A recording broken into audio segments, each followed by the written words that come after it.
Pues ya es sábado, mis hermanos, sábado 14 de enero. Les saludo con mucho afecto y cariño. Estamos llegando al final de esta primera semana de tiempo ordinario y como siempre con unas lecturas muy hermosas que nos motivan a seguir en este conocimiento, en este aprendizaje del Señor.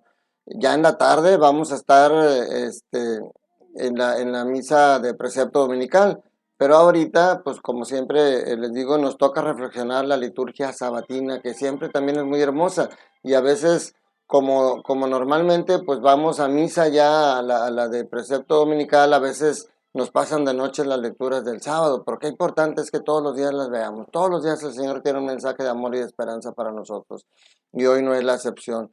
Seguimos con la carta a los Hebreos, capítulo 4, versículo del 12 al 16. Y aquí en esta primera lectura, el Señor nos invita, el autor de la carta a los Hebreos, nos invita a acercarnos con plena confianza al trono de la gracia, dice, nos invita a acercarnos con plena confianza al Señor para recibir su misericordia, para recibir su gracia y para obtener la ayuda que necesitamos de Él. Dice, acerquémonos por lo tanto con plena confianza al trono de la gracia para recibir misericordia, hallar la gracia y obtener ayuda en el momento oportuno. ¿Y por qué dice esto el autor sagrado, el autor de la carta a los Hebreos? ¿Por qué dice que tenemos que acercarnos con plena confianza? Porque nos dice que tenemos en Cristo un sumo sacerdote que es capaz de compadecerse de nuestros sufrimientos, porque Él mismo fue probado por esas mismas, ha pasado por esa misma prueba del sufrimiento y el dolor. O sea, no tenemos un sumo sacerdote indiferente que no conozca el dolor, que no conozca el sufrimiento. Por eso tiene, ya de por sí, por ser Dios, por ser quien es, tiene esa empatía natural de entender tu dolor y tu sufrimiento, pero más sabiendo que Él ha pasado por un sufrimiento más fuerte incluso que el de nosotros. Entonces, por eso nos invita a la carta a los Hebreos a estar siempre acercándonos a Dios, a tener una constante cercanía con Él. Y claro, una manera de hacerlo es a través de la oración.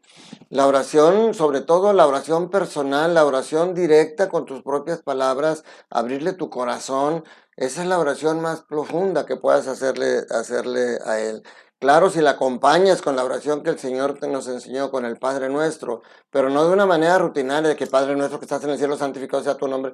No, de una manera tranquila, como un contacto personal con tu Padre Celestial, que eso es lo que hacía Jesús siempre, se daba tiempo para estar acercándose a su Padre. Entonces, a través de la oración es una manera como nosotros buscamos ese acercamiento, pero también nos presenta hoy la carta a los Hebreos otra manera, que es a través de la lectura de la palabra de Dios. Decía San Jerónimo, desconocer las escrituras es desconocer a Jesucristo. Y entonces, para que una amistad entre dos personas se haga más plena, se necesita una relación continua para conocerse más. Y tú no puedes llegar a ser un amigo o un discípulo amado de Jesús como San Juan si no lo conoces, si no te acercas, si tú no tienes un contacto continuo con Él. Y te repito, a través de la oración es bueno, pero recuérdate que Cristo es la palabra encarnada. Y la palabra es esta Sagrada Escritura. Por eso dice el autor, la palabra de Dios es viva y eficaz, más penetrante que una espada de dos filos, llega hasta lo más íntimo del alma, hasta la médula de los huesos. La palabra puede llegar al profundo de tu corazón para sanarla, es el mismo Cristo. Cuando estás leyendo, es lo que hemos dicho, cuando tú haces oración, tú le hablas a Dios. Cuando tú lees la Sagrada Escritura, Dios te habla a ti. Entonces ojalá que nos motivemos. Muchos tratamos de hacer oración, sobre todo cuando tenemos problemas, pero no somos muchos los que tratamos de leer todos los días un pasaje de la palabra de Dios para todos los días tener ese diálogo con Cristo. A eso estamos llamados hoy en este sábado a través de esta carta a los Hebreos. En el Evangelio seguimos con Marcos capítulo 2, versículos del 13 al 17. Nos presenta hoy algo muy hermoso, mis hermanos, como siempre. Ayer veíamos un punto de controversia cuando Jesús dice, se hace igualar al Hijo del Hombre y dice que puede perdonar pecados. Otro punto de controversia que fue siempre de Jesús con los fariseos es esa manía que decían los fariseos que tenía Jesús de juntarse con los pecadores. Y hoy Este pasaje lo hemos meditado cuando el mismo Mateo narra cómo fue su llamado. Hoy Marcos nos narra esa versión de cómo Mateo fue llamado a ser discípulo. Es el quinto discípulo. Esto me encanta porque siempre les he dicho, a lo mejor de aquí sale el dicho que no hay quinto malo, porque los primeros 4 discípulos que Jesús llama son Simón y Andrés y Santiago y Juan. Eran pescadores, eran buenas personas. En cambio, el quinto discípulo es un pecador, un publicano, un pecador público.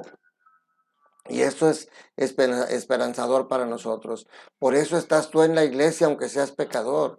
Por eso Dios te ha llamado, a pesar, no solamente te llama con tus debilidades, sino a pesar de tus debilidades y a pesar de tus pecados, Dios te llama a través del bautismo y a través de muchas maneras para que sigas cercano a Él.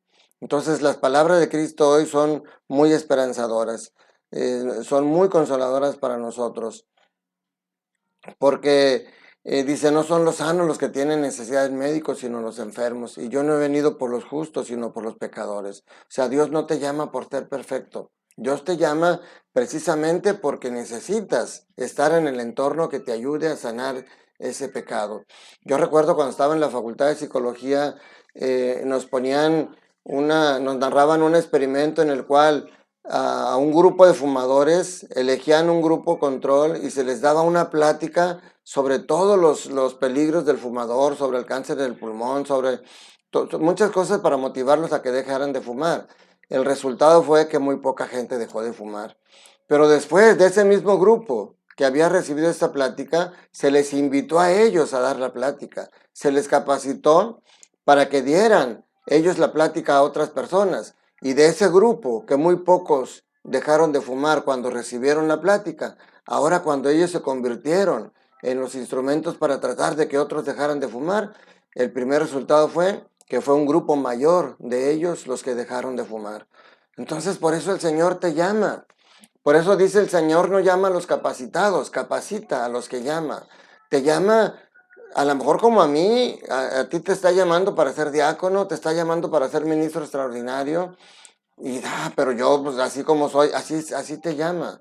Porque sabe que siendo tú un pecador, cuando te acercas a las cosas de Dios, cuando empiezas a hablar tú mismo de las cosas de Dios, te vas sanando por dentro. Y entonces no es lo mismo que escuches una plática acerca de lo que es el pecado, a que tú realmente te involucres y empieces a hablarle tú a los demás de lo que Dios empieza a hacer en tu vida. Ahí se hacen los cambios más profundos.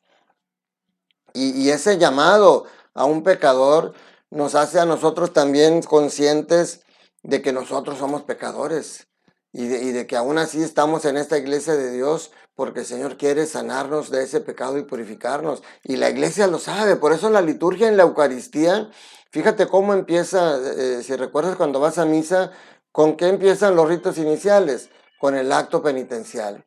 Lo primero es pedirle al Señor.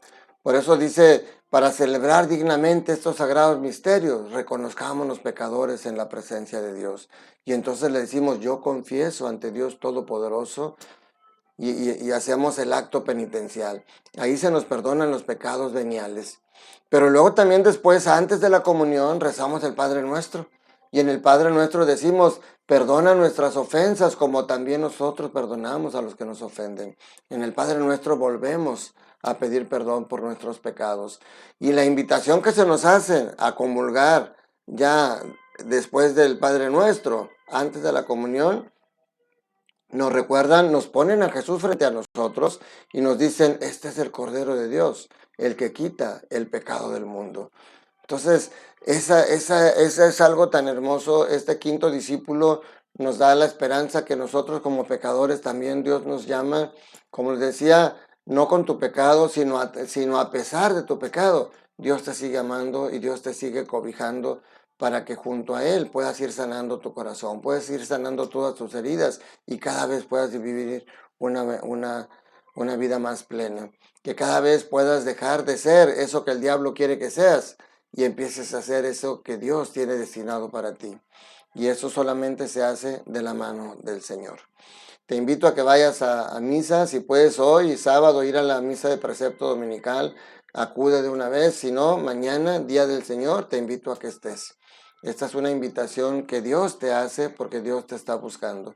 Dios quiere hablarte en la intimidad de la Eucaristía para que poco a poco te conviertas y te acerques al sacramento de la reconciliación, para que después puedas alimentarte también de su cuerpo y de su sangre. Haz la prueba y verás qué bueno es el Señor. Que la bendición de Dios Todopoderoso, Padre, Hijo y Espíritu Santo, descienda sobre ustedes, sus familias, trabajos y escuelas y permanezca para siempre. Gracias por tu compañía. Te invito a que te suscribas si no lo has hecho. Activa la campanita para que te avise cuando hay un nuevo video. Regálame un like y juntos sigamos el camino al encuentro del Señor. Te mando un fuerte abrazo. Recuerda, Dios te ama y Dios quiere que seas feliz.